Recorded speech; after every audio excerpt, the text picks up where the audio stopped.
Mr. Secretary General, Mr. President, world leaders, and distinguished delegates, welcome to New York. It is a profound honor to stand here in my home city as a representative of the American people to address the people of the world.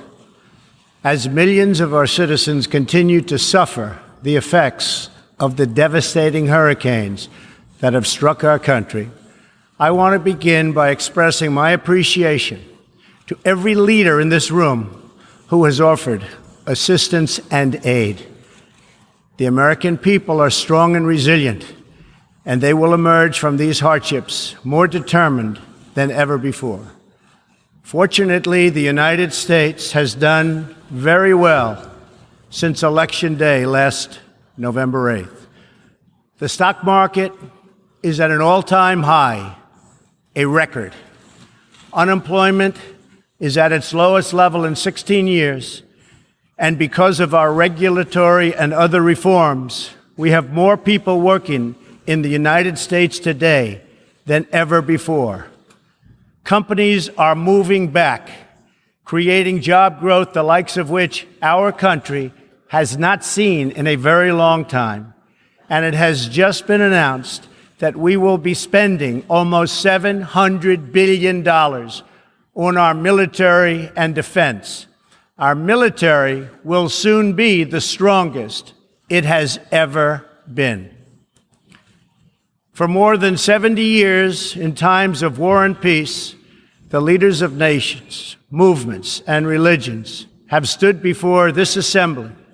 Like them, I intend to address some of the very serious threats before us today, but also the enormous potential waiting to be unleashed. We live in a time of extraordinary opportunity. Breakthroughs in science, technology, and medicine are curing illnesses and solving problems that prior generations thought impossible to solve.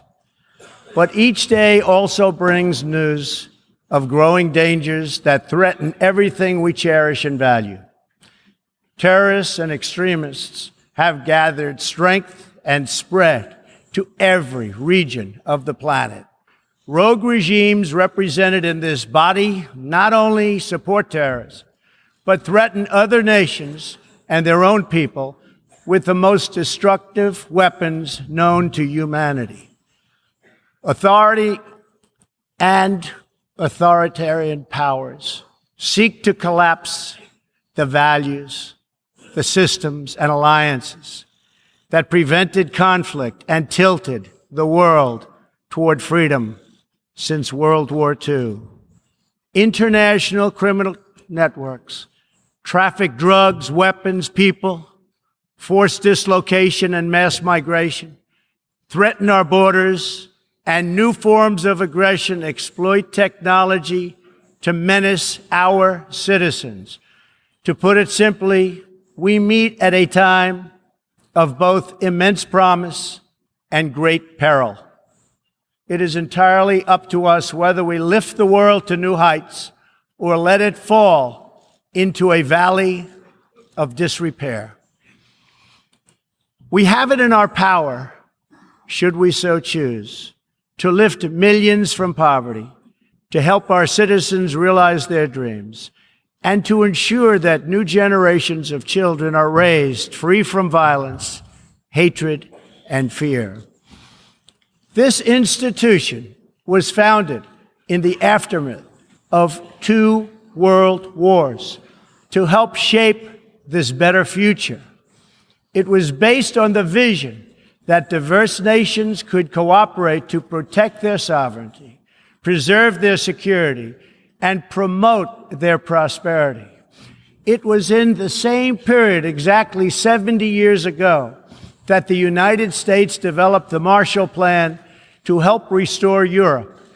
Those 3 beautiful pillars, they're pillars of peace, sovereignty, security, and prosperity. The Marshall Plan was built on the noble idea that the whole world is safer when nations are strong independent, and free. As President Truman said in his message to Congress at that time, our support of European recovery is in full accord with our support of the United Nations. The success of the United Nations depends upon the independent strength of its members.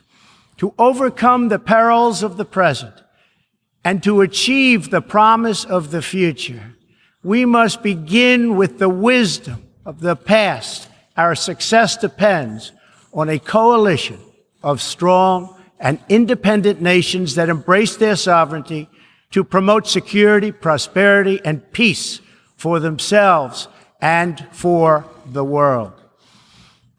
We do not expect diverse countries to share the same cultures, traditions, or even systems of government, but we do expect all nations to uphold these two core sovereign duties: to respect the interests of their own people and the rights of every other sovereign nation.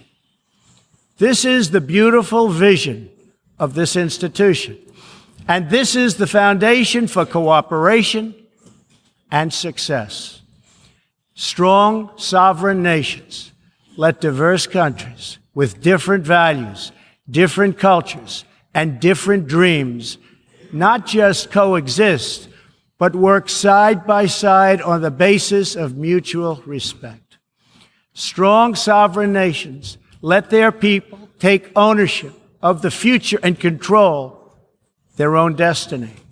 And strong sovereign nations allow individuals to flourish in the fullness of the life intended by God. In America, we do not seek to impose our way of life on anyone, but rather to let it shine as an example for everyone to watch. This week gives our country a special reason to take pride in that example. We are celebrating the 230th anniversary of our beloved Constitution, the oldest Constitution still in use in the world today. This timeless document has been the foundation of peace, prosperity, and freedom for the Americans and for countless millions around the globe whose own countries have found inspiration in its respect for human nature, human dignity, and the rule of law. The greatest in the United States Constitution is its first three beautiful words. They are, "We the people." Generations of Americans have sacrificed to maintain the promise of those words, the promise of our country and of our great history. In America, the people govern, the people rule, and the people are sovereign. I was elected not to take power, but to give power to the American people where it belongs. In foreign affairs, we are renewing this founding principle of sovereignty. Our government's first duty is to its people, to our citizens, to serve their needs, to ensure their safety, to preserve their rights, and to defend their values. As President of the United States, I will always put America first. Just like you, as the leaders of your countries, will always and should always put your countries first.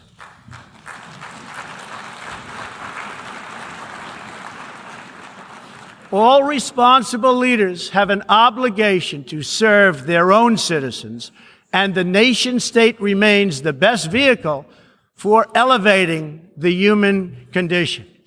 But making a better life for our people also requires us to work together in close harmony and unity to create a more safe and peaceful future for all people.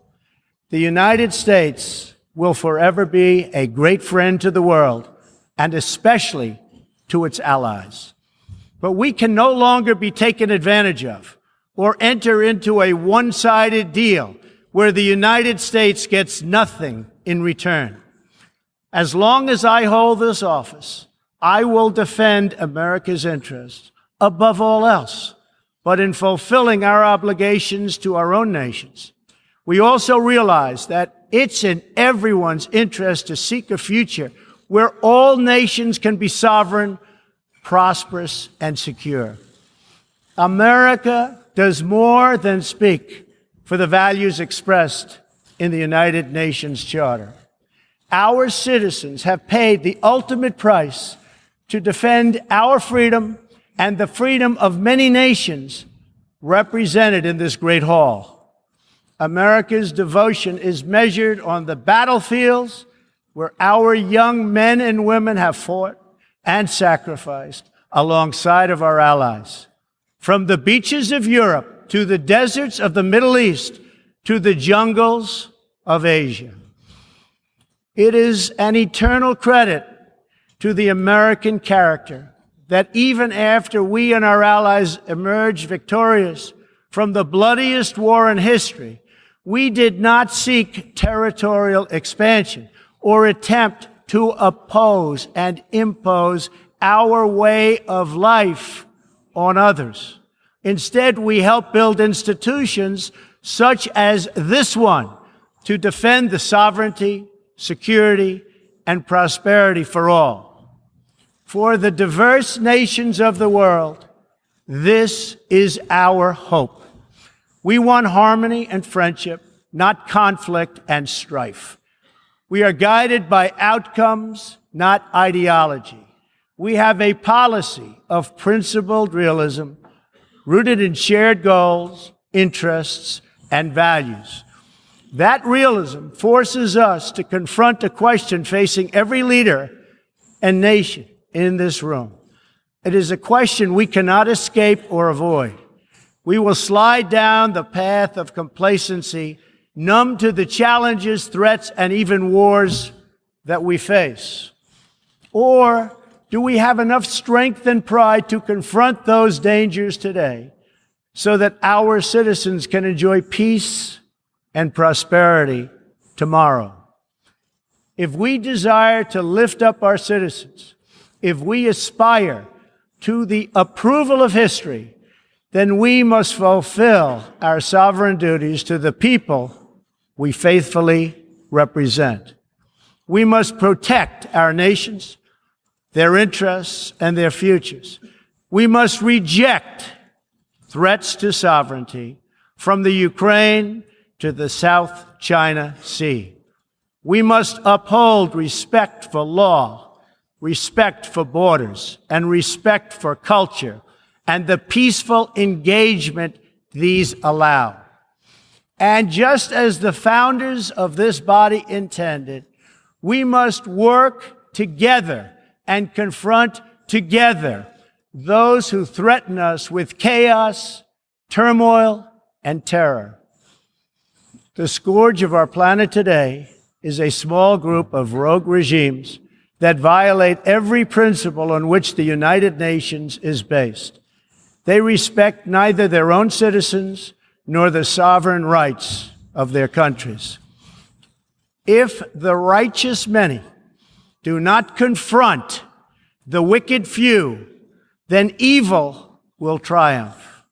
When decent people and nations become bystanders to history, the forces of destruction only gather power and strength. No one has shown more contempt for other nations and for the well-being of their own people than the depraved regime in North Korea. It is responsible for the starvation deaths of millions of North Koreans and for the imprisonment, torture, killing, and oppression of countless more. We were all witness to the regime's deadly abuse when an innocent American college student, Otto Warmbier, was returned to America only to die a few days later. We saw it in the assassination of the dictator's brother using banned nerve agents in an international airport. We know it kidnapped a sweet 13-year-old Japanese girl from a beach in her own country to enslave her as a language tutor for North Korea's spies. If this is not twisted enough, now North Korea's reckless pursuit of nuclear weapons and ballistic missiles threatens the entire world with unthinkable loss of human life.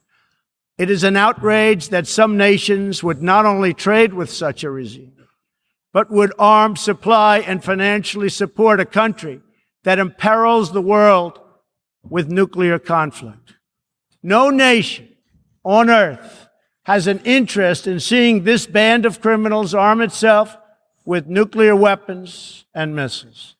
The United States has great strength and patience, but if it is forced to defend itself or its allies, we will have no choice but to totally destroy North Korea. Rocket Man is on a suicide mission for himself and for his regime. The United States is ready, willing, and able, but hopefully this will not be necessary. That's what the United Nations is all about. That's what the United Nations is for. Let's see how they do. It is time for North Korea to realize that the denuclearization is its only acceptable future. The United Nations Security Council recently held 2 unanimous 15-0 votes adopting hard-hitting resolutions against North Korea, and I want to thank China and Russia for joining the vote to impose sanctions along with all of the other members of the Security Council. Thank you to all involved. But we must do much more. It is time for all nations to work together to isolate the Kim regime until it ceases its hostile behavior. We face this decision not only in North Korea. It is far past time for the nations of the world to confront another reckless regime, one that speaks openly of mass murder, vowing death to America, destruction to Israel, and ruin for many leaders and nations in this room. The Iranian government masks a corrupt dictatorship behind the false guise of a democracy. It has turned a wealthy country with a rich history and culture into an economically depleted rogue state whose chief exports are violence, bloodshed, and chaos. The longest suffering victims of Iran's leaders are, in fact, its own people. Rather than use its resources to improve Iranian lives, its oil profits go to fund Hezbollah and other terrorists that kill innocent Muslims and attack their peaceful Arab and Israeli neighbors. This wealth, which rightly belongs to Iran's people, also goes to shore up Bashar al-Assad's dictatorship, fuel Yemen's civil war, and undermine peace throughout the entire Middle East. We cannot let a murderous regime continue these destabilizing activities while building dangerous missiles, and we cannot abide by an agreement if it provides cover for the eventual construction of a nuclear program.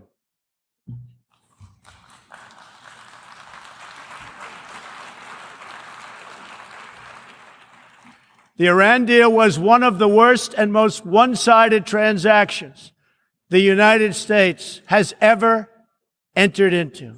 Frankly, that deal is an embarrassment to the United States, and I don't think you've heard the last of it, believe me. It is time for the entire world to join us in demanding that Iran's government end its pursuit of death and destruction. It is time for the regime to free all Americans and citizens of other nations that they have unjustly detained. And above all, Iran's government must stop supporting terrorists, begin serving its own people, and respect the sovereign rights of its neighbors. The entire world understands that the good people of Iran want change. And other than the vast military power of the United States, that Iran's people are what their leaders fear the most. This is what causes the regime to restrict internet access, tear down satellite dishes, shoot unarmed student protesters, and imprison political reformers. Oppressive regimes cannot endure forever, and the day will come when the people will face a choice. Will they continue down the path of poverty, bloodshed, and terror? Or will the Iranian people return to the nation's proud roots as a center of civilization, culture, and wealth, where their people can be happy and prosperous once again? The Iranian regime's support for terror is in stark contrast to the recent commitments of many of its neighbors to fight terrorism and halt its financing. In Saudi Arabia early last year, I was greatly honored to address the leaders of more than 50 Arab and Muslim nations. We agreed that all responsible nations must work together to confront terrorists and the Islamic extremism that inspires them. We will stop radical Islamic terrorism because we cannot allow it to tear up our nation and indeed to tear up the entire world. We must deny the terrorists safe haven, transit, funding, and any form of support for their vile and sinister ideology. We must drive them out of our nations. It is time to expose and hold responsible those countries who support and finance terror groups like Al-Qaeda, Hezbollah, the Taliban, and others that slaughter innocent people. The United States and our allies are working together throughout the Middle East to crush the loser terrorists and stop the reemergence of safe havens they use to launch attacks on all of our people. Last month, I announced a new strategy for victory in the fight against this evil in Afghanistan. From now on, our security interests will dictate the length and scope of military operations, not arbitrary benchmarks and timetables set up by politicians. I have also totally changed the rules of engagement in our fight against the Taliban and other terrorist groups. In Syria and Iraq, we have made big gains toward lasting defeat of ISIS. In fact, our country has achieved more against ISIS in the last 8 months than it has in many, many years combined. We seek the de-escalation of the Syrian conflict and a political solution that honors the will of the Syrian people. The actions of the criminal regime of Bashar al-Assad, including the use of chemical weapons against his own citizens, even innocent children, shock the conscience of every decent person. No society can be safe if banned chemical weapons are allowed to spread. That is why the United States carried out a missile strike on the airbase that launched the attack. We appreciate the efforts of the United Nations agencies that are providing vital humanitarian assistance in areas liberated from ISIS, and we especially thank Jordan, Turkey, and Lebanon for their role in hosting refugees from the Syrian conflict. The United States is a compassionate nation and has spent billions and billions of dollars in helping to support this effort. We seek an approach to refugee resettlement that is designed to help these horribly treated people and which enables their eventual return to their home countries to be part of the rebuilding process. For the cost of resettling one refugee in the United States, we can assist more than 10 in their home region. Out of the goodness of our hearts, we offer financial assistance to hosting countries in the region, and we support recent agreements of the G20 nations that will seek to host refugees as close to their home countries as possible. This is the safe, responsible, and humanitarian approach. For decades, the United States has dealt with migration challenges here in the Western Hemisphere. We have learned that over the long term, uncontrolled migration is deeply unfair to both the sending and the receiving countries. For the sending countries, it reduces domestic pressure to pursue needed political and economic reform and drains them of the human capital necessary to motivate and implement those reforms. For the receiving countries, the substantial costs of uncontrolled migration are borne overwhelmingly by low-income citizens whose concerns are often ignored by both media and government. I want to salute the work of the United Nations in seeking to address the problems that cause people to flee from their homes. The United Nations and African Union led peacekeeping missions to have invaluable contributions in stabilizing conflicts in Africa. The United States continues to lead the world in humanitarian assistance, including famine prevention and relief in South Sudan, Somalia, and northern Nigeria and Yemen. We have invested in better health and opportunity all over the world through programs like PEPFAR, which funds AIDS relief, the President's Malaria Initiative, the Global Health Security Agenda, the Global Fund to End Modern Slavery, and the Woman Entrepreneurs Finance Initiative, part of our commitment to empowering women all across the globe. We also thank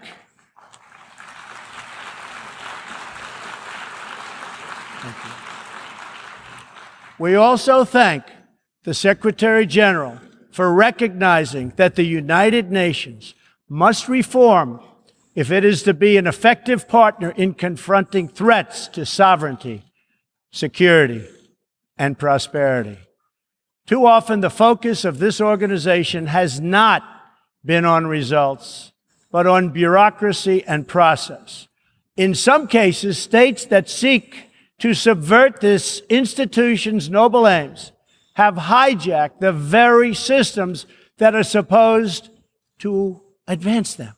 For example, it is a massive source of embarrassment to the United Nations that some governments with egregious human rights records sit on the UN Human Rights Council. The United States is one out of 193 countries in the United Nations, and yet we pay 22% of the entire budget and more. In fact, we pay far more than anybody realizes. The United States bears an unfair cost burden, but to be fair, if it could actually accomplish all of its stated goals, especially the goal of peace, this investment would easily be well worth it. Major portions of the world are in conflict, and some, in fact, are going to hell. But the powerful people in this room, under the guidance and auspices of the United Nations, can solve many of these vicious and complex problems. The American people hope that one day soon the United Nations can be a much more accountable and effective advocate for human dignity and freedom around the world. In the meantime, we believe that no nation should have to bear a disproportionate share of the burden, militarily or financially.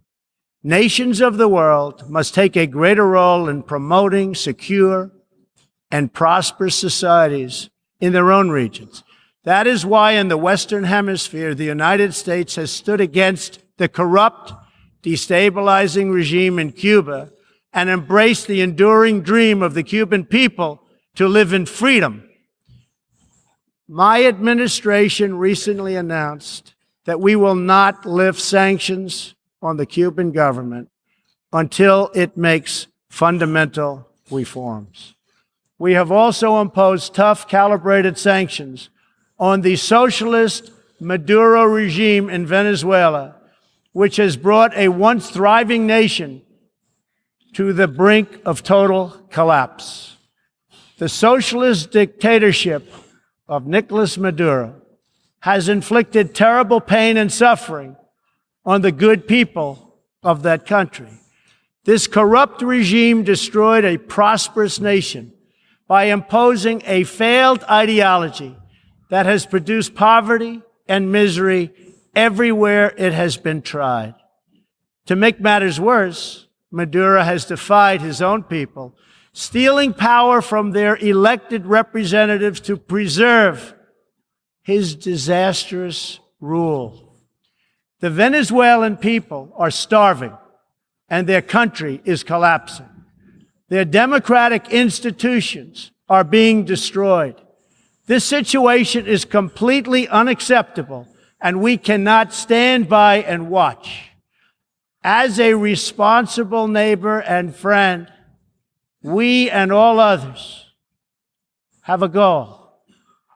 That goal is to help them regain their freedom, recover their country, and restore their democracy.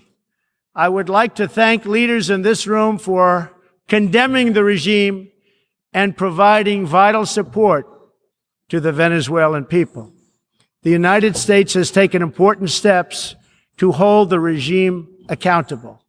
We are prepared to take further action if the government of Venezuela persists on its path to impose authoritarian rule on the Venezuelan people. We are fortunate to have incredibly strong and healthy trade relationships with many of the Latin American countries gathered here today. Our economic bond forms a critical foundation for advancing peace and prosperity for all of our people and all of our neighbors. I ask every country represented here today to be prepared to do more to address this very real crisis. We call for the full restoration of democracy and political freedoms in Venezuela.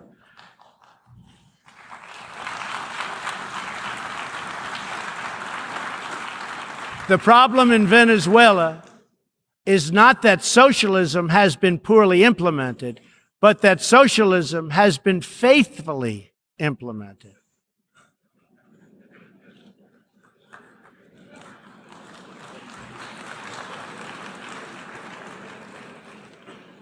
From the Soviet Union to Cuba to Venezuela, wherever true socialism or communism has been adopted, it has delivered anguish and devastation and failure. Those who preach the tenets of these discredited ideologies only contribute to the continued suffering of the people who live under these cruel systems. America stands with every person living under a brutal regime. Our respect for sovereignty is also a call for action. All people deserve a government that cares for their safety, their interests, and their well-being, including their prosperity. In America, we seek stronger ties of business and trade with all nations of goodwill. But this trade must be fair and it must be reciprocal. For too long, the American people were told that mammoth multinational trade deals, unaccountable international tribunals, and powerful global bureaucracies were the best way to promote their success. But as those promises flowed, millions of jobs vanished and thousands of factories disappeared. Others gamed the system and broke the rules. And our great middle class, once the bedrock of American prosperity, was forgotten and left behind. But they are forgotten no more, and they will never be forgotten again. While America will pursue cooperation and commerce with other nations, we are renewing our commitment to the first duty of every government, the duty of our citizens. This bond is the source of America's strength and that of every responsible nation represented here today. If this organization is to have any hope of successfully confronting the challenges before us, it will depend, as President Truman said some 70 years ago, on the independent strength of its members. If we are to embrace the opportunities of the future and overcome the present dangers together, there can be no substitute for strong, sovereign, and independent nations. Nations that are rooted in their histories and invested in their destinies. Nations that seek allies to befriend, not enemies to conquer. And most important of all, nations that are home to patriots, to men and women who are willing to sacrifice for their countries, their fellow citizens, and for all that is best in the human spirit. In remembering the great victory that led to this body's founding, we must never forget that those heroes who fought against evil also fought for the nations that they loved. Patriotism led the Poles to die to save Poland, the French to fight for a free France, and the Brits to stand strong for Britain. Today, if we do not invest ourselves, our hearts, and our minds in our nations, if we will not build strong families, safe communities, and healthy societies for ourselves, no one can do it for us. We cannot wait for someone else, for faraway countries or far-off bureaucracies. We can't do it. We must solve our problems to build our prosperity, to secure our future, or we will build vulnerable to decay, domination, and defeat. The true question for the United Nations today, for people all over the world who hope for better lives for themselves and their children, is a basic one. Are we still patriots? Do we love our nations enough to protect their sovereignty and to take ownership of their futures? Do we revere them enough to defend their interests, preserve their cultures, and ensure a peaceful world for their citizens? One of the greatest American patriots, John Adams, wrote that the American Revolution was effected before the war commenced. The revolution was in the minds and hearts of the people. That was the moment when America awoke, when we looked around and understood that we were a nation. We realized who we were, what we valued, and what we would give our lives to defend. From its very first moments, the American story is the story of what is possible when people take ownership of their future. The United States of America has been among the greatest forces for good in the history of the world and the greatest defenders of sovereignty, security, and prosperity for all. Now we are calling for a great reawakening of nations, for the revival of their spirits, their pride, their people, and their patriotism. History is asking us whether we are up to the task. Our answer will be a renewal of will, a rediscovery of resolve, and a rebirth of devotion we need to defeat the enemies of humanity and unlock the potential of life itself. Our hope is a word and world of proud, independent nations that embrace their duties, seek friendship, respect others, and make common cause in the greatest shared interest of all, a future of dignity and peace for the people of this wonderful earth. This is the true vision of the United Nations, the ancient wish of every people, and the deepest yearning that lives inside every sacred soul. So let this be our mission, and let this be our message to the world. We will fight together, sacrifice together, and stand together for peace, for freedom, for justice, for family, for humanity, and for the Almighty God who made us all. Thank you. God bless you. God bless the nations of the world, and God bless the United States of America. Thank you very much. Well, there you have it. I am so glad you chose to be a part of OGARD Audio today.